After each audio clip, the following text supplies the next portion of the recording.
और अब फिर बीमारियां, कभी एक बीमारी, कभी दूसरी, कभी प्लेटलेट्स। हमें ऐसे लगा कि पता नहीं आज गया तो कल गया। हमने इसको, और मैं आज तस्लीम करता हूं, बड़ी गलती की। इसको हमने इजाजत दे दी बाहर जाने के लिए। तो ये जब पख्तूनख्वा में जाता था तो कहता था इमरान खान किधर है नया पख्तूनख्वा। तो जब 2018 का इलेक्शन हुआ तो पख्तूनख्वा, जो कभी दूसरी बारी किसी को नहीं देता, 2/3 अक्सरियत से तहरीक इंसाफ को उन्होंने वोट दी। क्यों वोट दी, ये मैं आज आपके सामने पेशन गोई कर रहा हूं। मंडी बहाउद्दीन कि ये जो सारे चोरों का टोला, डाकुओं का गुलदस्ता,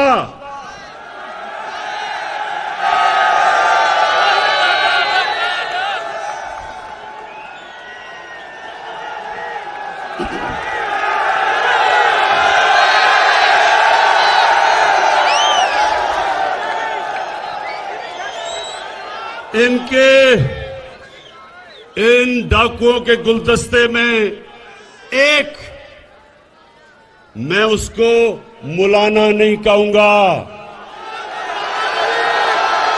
क्या कहूं उसको?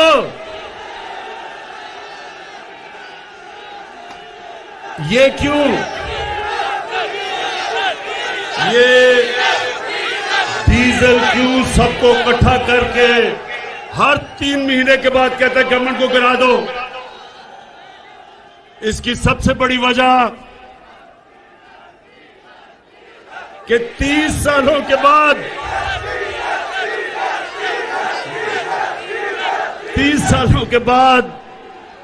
30 सालों के बाद पाकिस्तान की असेंबली डीजल के बगैर चल रही है, सोलर पे चल रही है। तो डीजल को एक तो ये मुश्किल पड़ी हुई है कि वो 12वां खिलाड़ी बना हुआ है। दूसरा, वो जानता है कि पख्तूनख्वा में क्या हुआ था। जब तहरीक इंसाफ ने 5 साल पूरे किए तब पख्तूनख्वा के अंदर बामुकाबला सारे सूबों के सबसे तेजी से गुर्बत पख्तूनख्वा में तहरीक इंसाफ के दौर में कम हुई थी। तो ये डरा हुआ है, और ये मैं नहीं कह रहा, ये यूएनडीपी उन्होंने किताब में सर्वे करके बताया है कि 2013 से 2018 में पख्तूनख्वा में सबसे तेजी से गुर्बत कम हुई थी। अमीर गरीब में फासला सबसे कम हुआ था। तो इसलिए मंडी बहाउद्दीन ये सब डरे हुए हैं। ये चोर, ये डाकू, और डाकू, ये सुन ले जरा बात, ये इमरान खान नहीं कह रहा ये डाकू हैं। 20 साल से एक दूसरे को ये डाकू कह रहे हैं।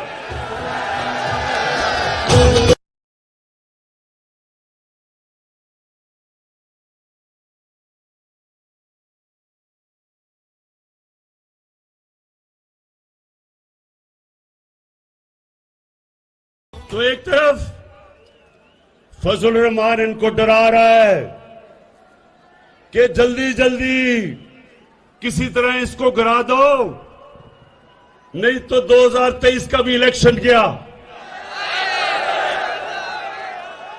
और दूसरी तरफ एक छोटा मियां है, एक तो बड़ा भगौड़ा मियां है, एक छोटा मियां है। अब छोटे मियां को क्या मसला पड़ गया? मंडी बहाउद्दीन, वो छोटे मियां का एक तो दिल बड़ा कमजोर है, ऊपर से उसको पता चल गया कि मकसूद चपड़ासी के अकाउंट में 300 75 करोड़ रुपया कैसे आ गया? मंडी बहुद्दीन, नौजवानों, आप जानते हैं मकसूद चपरासी कौन है? चले मैं जरा आज आपको इंकशाफ करता हूं कि 15,000 रुपए महीने की तनख्वाह में मकसूद चपरासी छोटे मियां की sugar mill, Ramzan sugar mill में एक मुलाजिम था। उसके बैंक अकाउंट में एफआईए ने पता चला, एफआईए को, कि तकरीबन 4 अरब रुपया, 375 करोड़ रुपया उसके बैंक अकाउंट में आ गया।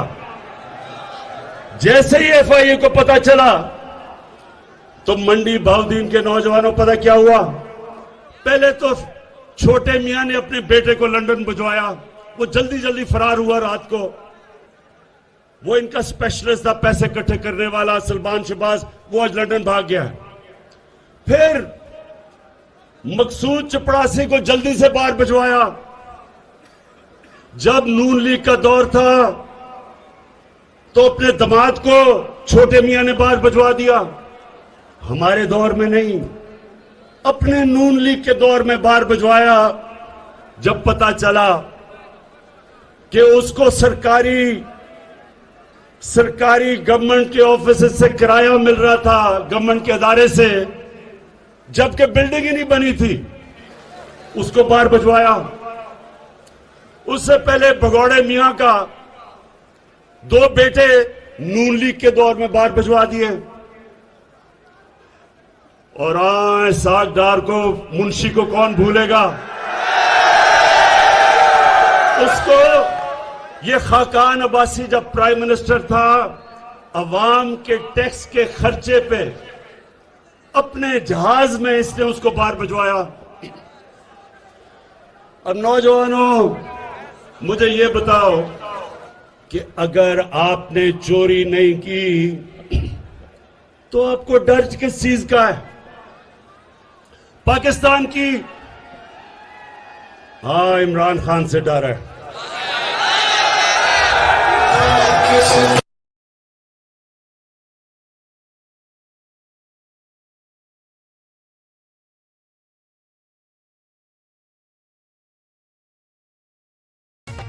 इसलिए डर है कि इमरान खान की कोई कीमत नहीं।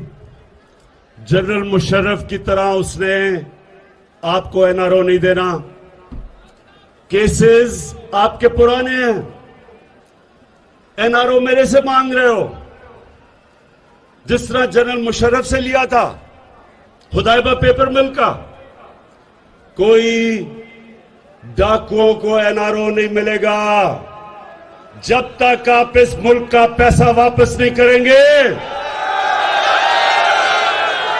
जब तक, ये सुन लो, जब तक, मैं अपनी कौम के सामने वादा कर रहा हूं, जब तक मैं जिंदा हूं, मैं इनका पीछा नहीं छोड़ूंगा जब तक कौम का पैसा नहीं वापस करेंगे।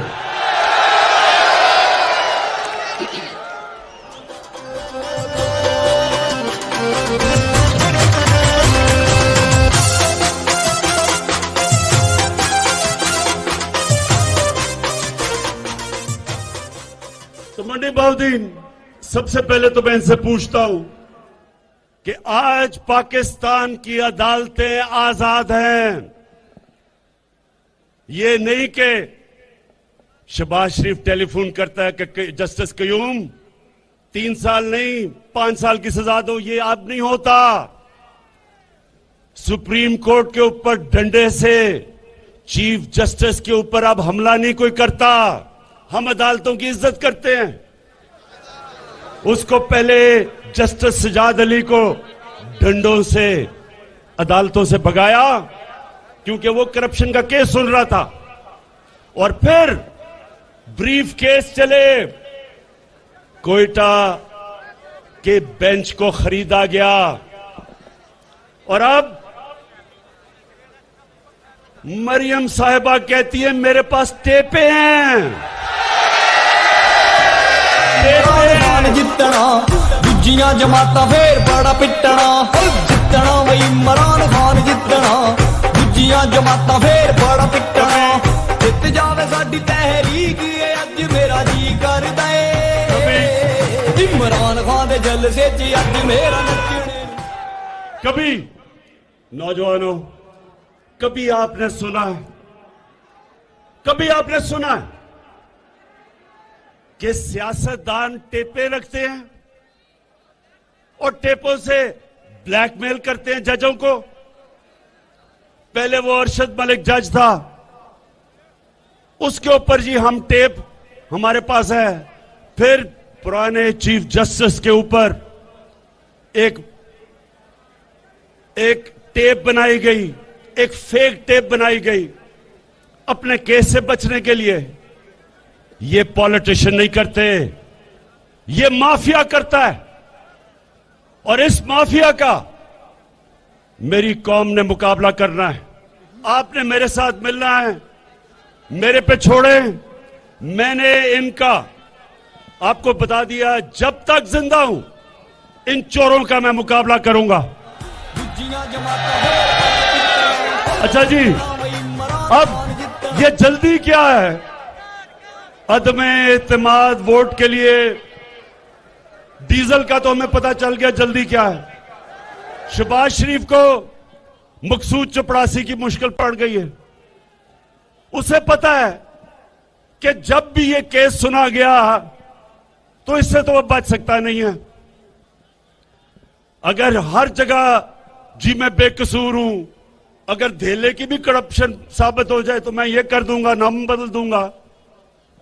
शहबाज शरीफ, अगर तुम बेकसूर हो, क्यों टाइम लेते हो अदालतों से? कहो डे टू डे हियरिंग करो, हर रोज मेरा केस सुनो।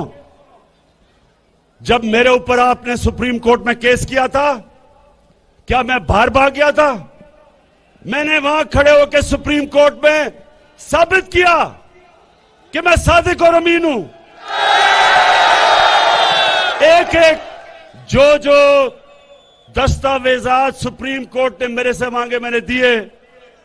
मैं तो कहीं नहीं भागा, मैंने तो डेटे नहीं ली, मैंने तो बल्कि सुप्रीम कोर्ट को जल्दी केस सुनो।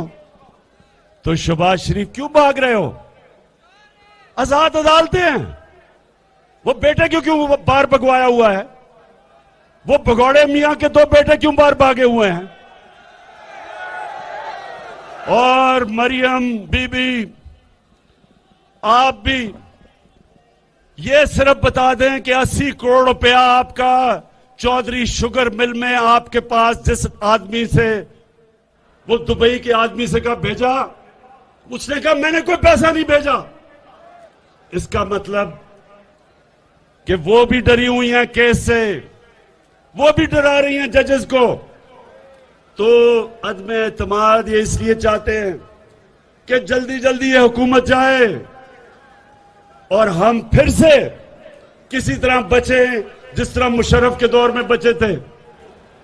तो शरीफ खानदान, मेरा आज पैगाम है आपको, आप जो भी करेंगे हम हर चीज के लिए तैयार हैं। जो भी आपका प्लान है, कप्तान उस प्लान के लिए तैयार बैठा है।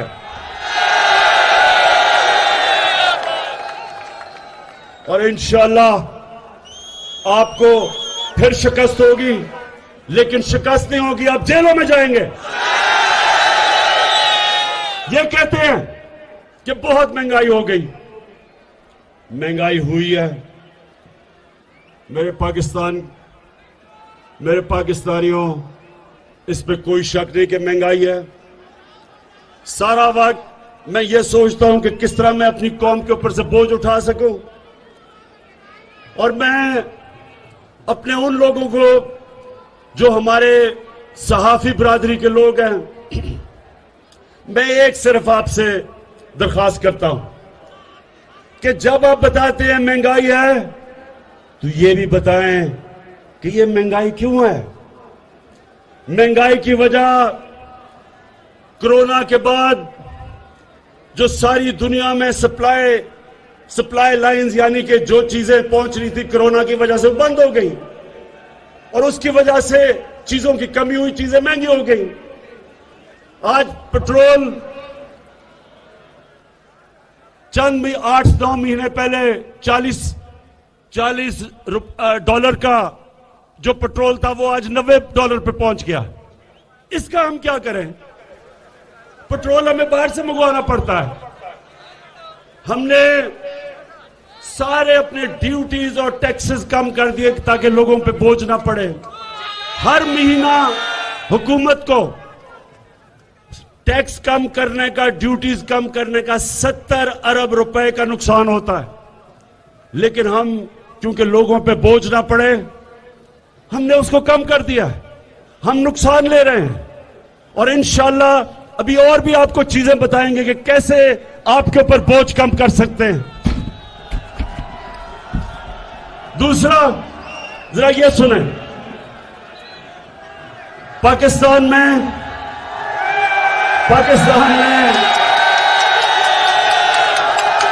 पीपल्स पार्टी के दौर में से ज्यादा महंगाई थी, नून लीग के पहले साल में से ज्यादा महंगाई थी, लेकिन अमेरिका में 40 साल के बाद सबसे ज्यादा महंगाई आज अमेरिका में। बर्तानिया में 30 साल के बाद सबसे ज्यादा महंगाई है। जर्मनी में 26 साल के बाद आज सबसे ज्यादा महंगाई है। तुर्की में 20 साल के बाद सबसे ज्यादा महंगाई है। और ये अगर आप अपने मोबाइल फोन के ऊपर गूगल करें आपको पता चल जाएगा कि मैं सच बोल रहा हूं। हमारी बदकिस्मती है कि दुनिया में सारी चीजें जो हम बाहर से मंगवाते हैं, तेल, पेट्रोल, गैस, कोयला, घी, ये सब दुगने से ज्यादा महंगे हो गए हैं। तो इसलिए मुझे एहसास है कि महंगाई है, लेकिन मैं आपसे आज वादा कर रहा हूं कि हमारी पूरी कोशिश है कि किसी ना किसी तरह आपके ऊपर बोझ कम करें और आप देखेंगे हम कदम उठाते जाएंगे तो आपके ऊपर बोझ ना आए। लेकिन मुझे फख्र है कि आज पाकिस्तान में हमारा मुल्क सही रास्ते पर निकल चुका है। रिकॉर्ड एक्सपोर्ट्स है हमारी। इसका मतलब कभी इतना ज्यादा पैसा पाकिस्तान में नहीं आ रहा था जो आज है। हमारी टैक्स कलेक्शन रिकॉर्ड है, कभी इतनी ज्यादा आमदनी नहीं थी जो आज है। जो हमारे बैरून मुल्क पाकिस्तानी हैं, कभी इतना ज्यादा पैसा पाकिस्तान में नहीं भेजा जो आज उन्होंने भेजा है। और मंडी बहाउद्दीन तो ऐसी जगह है, यहां से बहुत ज्यादा लोग बाहर काम करने गए हुए हैं। मैं हमेशा ये समझता हूं कि बैरून मुल्क पाकिस्तानी हमारा सबसे बड़ा असासा है और उनको हमने अब वोट देने का हक दे दिया है। अब पहली दफा बैरून मुल्क पाकिस्तानी वोट देंगे पाकिस्तान में। और उसके बाद कभी भी ज़राअत के अंदर इतना ज्यादा पैसा नहीं आया जो आज आ रहा है। कभी किसान को वो कीमतें नहीं मिली जो अब मिल रही हैं। शुगर, जब शुगर मिल के बाहर किसान खड़े होते थे, जिस रेट पे वो गन्ना बेचते थे वो कटौती करते थे, एक साल पैसा नहीं मिलता था। हमारी हुकूमत ने कानून पास करके आज जो भी किसान गन्ना बेचता है उसको कीमत मिलती है और पैसा मिलता है और साल इंतजार नहीं करना पड़ता। ये वो हुकूमत है जो अपने किसानों के साथ खड़ी है और मुसलसल मदद कर रहे हैं हम अपने किसानों की कि ज्यादा से ज्यादा कीमत हमारे किसानों को मिले। जब किसान खुशहाल होता है मुल्क खुशहाल हो जाता है। उसके अलावा मंडी बहाउद्दीन के लोगों, पहली दफा आपकी पाकिस्तान में एक आजाद फॉरेन पॉलिसी बनी है। इसका क्या मतलब है कि किसी अब दूसरे मुल्क से पाकिस्तान डिक्टेशन नहीं लेता। पिछले दौरों में पाकिस्तान में ड्रोन अटैक होते थे। जो हमारा मुल्क, हमारा एलाई था, वही हमारे मुल्क पे बमबारी करता था और हमारे हुक्मरान चुप करके तमाशा देखते थे। क्यों? क्यों देखते थे? नौजवानों, ये क्यों नहीं बोलते थे जब हमारे मुल्क पे बमबारी होती थी? क्योंकि इनकी दौलत, इनके पैसे, इनकी बिजनेस पाकिस्तान से बाहर पड़ी थी। ये उनके गुलाम थे और गुलाम हैं। अगर मेरे भी पैसे चोरी करके मैं बाहर भेज दूं, आज मैं भी ना बोल सकूं। अब मैं आज भी एक सुपर पावर को ये ना कहूं कि मैं तुम्हें बेच नहीं दूंगा, या ड्रोन अटैक हमारे दौर में क्यों नहीं होते?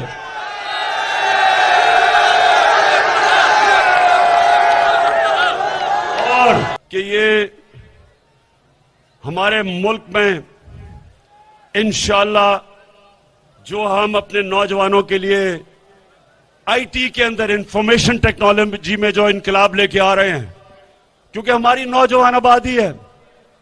पहली दफा पाकिस्तान में 70% इंफॉर्मेशन टेक्नोलॉजी, आईटी के एक्सपोर्ट्स बढ़ी हैं और इसके ऊपर हम पूरा जोर लगा रहे हैं। नौजवानों, इंशाअल्लाह जो रोजगार इससे मिलेगा, फिर हम 2 प्रोग्राम लेके आ रहे हैं आपके लिए कामयाब पाकिस्तान में। सूद के बगैर कर्जे अपने नौजवानों के लिए लेके आ रहे हैं ताकि खुद अपने लिए नौकरियां ढूंढ सके।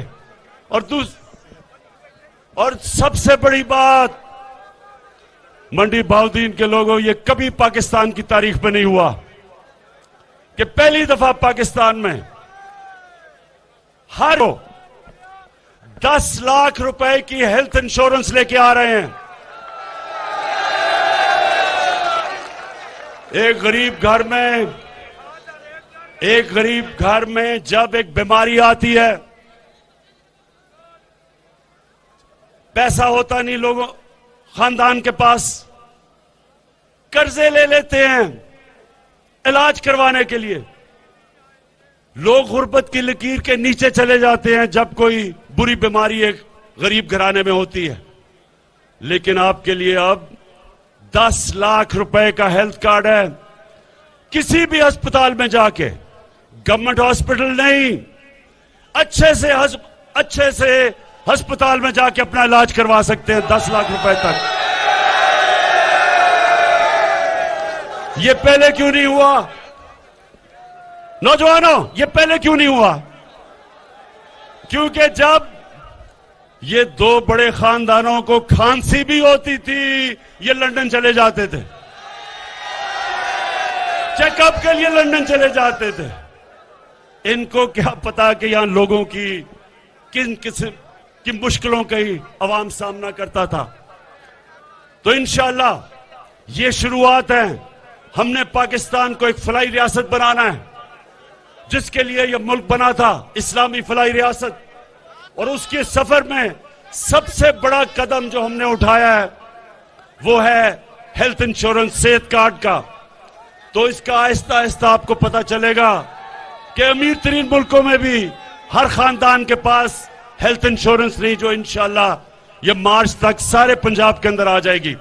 इसके लिए भी उस्मान बुज़दार, मैं आपको खराज तहसीन पेश करता हूं। 400 अरब रुपया, कभी किसी ने सोचा भी नहीं कि 400 अरब रुपया आपने मुख्तस किया है अपनी सारी अवाम को हेल्थ इंश्योरेंस देने का, हर खानदान को। इसका तो आपको अल्लाह भी। मैं अपनी आखिर में ये बात करना चाहता हूं, और ये बड़ा गौर से आपने मेरी बात सुननी है।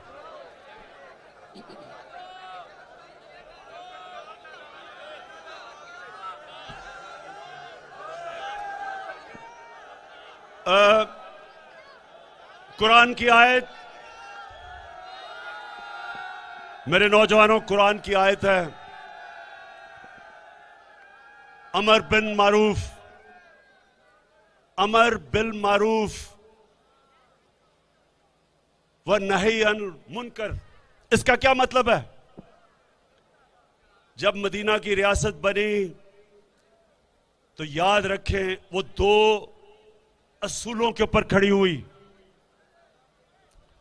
एक था इंसाफ, कि नबी सल्लल्लाहु अलैहि वसल्लम ने कहा कि तुम्हारे से पहले बड़ी कौमें बर्बाद हुई, जिधर जब छोटा चोर चोरी करता था तो उसको जेल में डाल देते थे, लेकिन जब बड़ा डाकू चोरी करता था उसको आपका निजाम नहीं पकड़ सकता था, कौम तबाह हो जाती है।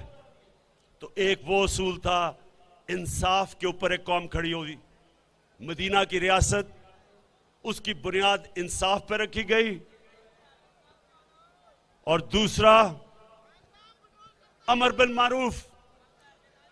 अब ये सुन लें, अल्लाह का हुक्म है कुरान में, अल्लाह ने कहा मैंने तुम्हें सबसे अजीम कौम, मुसलमानों सबसे अजीम कौम दुनिया की इमामत के लिए बनाया। और फिर कहा कि तुम अच्छाई के साथ खड़े होते हो और बदी को खत्म करते हो। यानी कौम जब तक अच्छाई के साथ ना खड़ी हो और बुराई के खिलाफ जहाद ना करे, वो कौम अजीम कौम नहीं बन सकती। अब मैं आपके सामने रखता हूं कि ये देखें कि जिस मुल्क में एक लीडर, जो अपने आप को लीडर कहता है, अगर चोरी का पैसा छुपाने के लिए मकसूद चपरासी के पास 4.25 अरब रुपया रखता है और उसको बजाय कौम उसको जेलों में डाले, वो उसके ऊपर उसको लीडर समझती है, उसको तकरीरें करवाती है, वो कौम आगे नहीं बढ़ सकती। मौलाना रूमी ने भी ये कहा कि कौम तब तबाह होती है अच्छे बुरे की तमीज जब खत्म हो जाती है। वो जो भगौड़ा बार बैठा हुआ है, कई सहाफियों ने कहा जनाब उसको तकरीर करने का मौका दिया जाए। यानी कोई, मैं उन सहाफियों से पूछता हूं, आप में अच्छे बुरे की तमीज नहीं, अगर उसको तकरीर करने का मौका दिया जाए तो जेलों में जो गरीब चोर फंसे हुए हैं उनको भी बोलने का मौका दिया जाए। अगर बड़े चोर को अब बुरा नहीं कहता माशरा, तो फिर चोरी में बुराई क्या है? क्यों कोई मेहनत करे? आप नौजवान हो, आप जब देखें कि एक चोर चोरी करता और माशरा उसको नवाजता है, फूल फेंकता है, लीडर बना देता है, तो आप भी सोचते हैं कि हम पागल हैं कि पहले पढ़े 12 साल 15 साल, फिर मेहनत करें सुबह से लेकर शाम तक, और हम हलाल की रोजी जब कमाएं तो हमें तो कोई पूछता नहीं और हम धक्के खाते फिरते हैं। और चोर उस मुल्क में बड़े बड़े ओहदों में पहुंच जाएं और पता भी चल जाए कि जब मकसूद चपरासी के पास अपने चोरी का पैसा आप छुपाते हैं और फिर भी आपको तकरीरें करने का मौका मिलता है, तो कौन मेहनत करेगा? क्यों मेहनत करेगा कोई? इसलिए अल्लाह ने हमें कुरान में कहा है कि अगर माशरे ने उठना है, अच्छे बुरे की तमीज करो। मैंने मगरिब में अपनी 20-30 साल गुजारे हैं।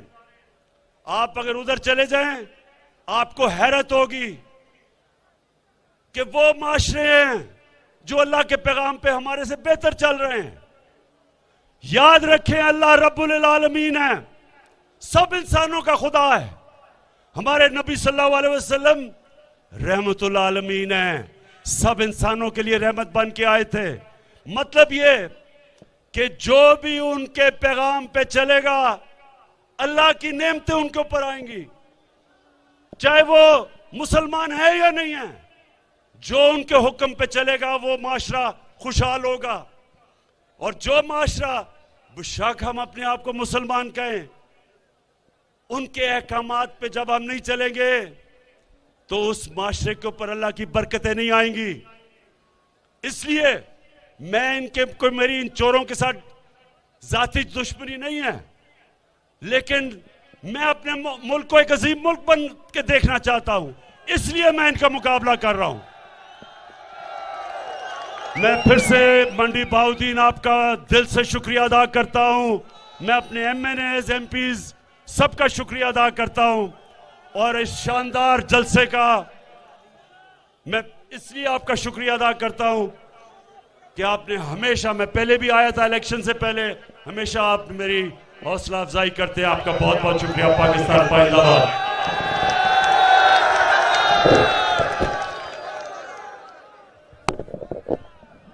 बिस्मिल्लाहिर्रहमानिर्रहीम। भाई तमाम दोस्तों का, भाइयों का, बुजुर्गों का, तमाम पूरे जिला मंडी बहाउद्दीन का बहुत बहुत शुक्रिया।